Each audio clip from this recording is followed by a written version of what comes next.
অভিমান এক অদ্ভুত জিনিস। কেউ কেউ অভিমানের ভাষা বোঝে, আবার কেউ কেউ বুঝলেও এড়িয়ে যায় কিংবা বুঝতেই পারে না।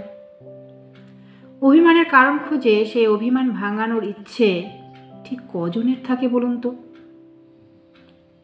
অভিমানটাকে ইগোর কাছে বন্দি করে কত মানুষ অবলীলায় ছেড়ে যায়। অভিমান ভাঙানোর ক্ষমতা এবং ইচ্ছে দুটোই থাকতে হয়। সম্পর্কে অভিমান ব্যাপারটা ঠিক তখনই আসে যখন ভালোবাসা এবং সময় দেওয়াটা কমে যায়। অভিমান জমতে জমতে একটা সময় পর তা অভিযোগের রূপ নেয়।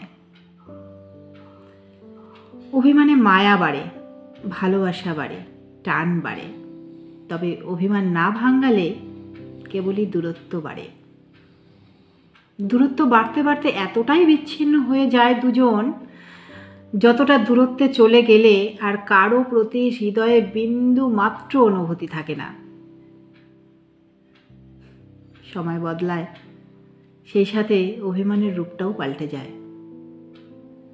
যে মানুষ হৃদয়ে অভিমান পুষে রাখে সেই তো নীরবে যন্ত্রণা সয়ে যায়।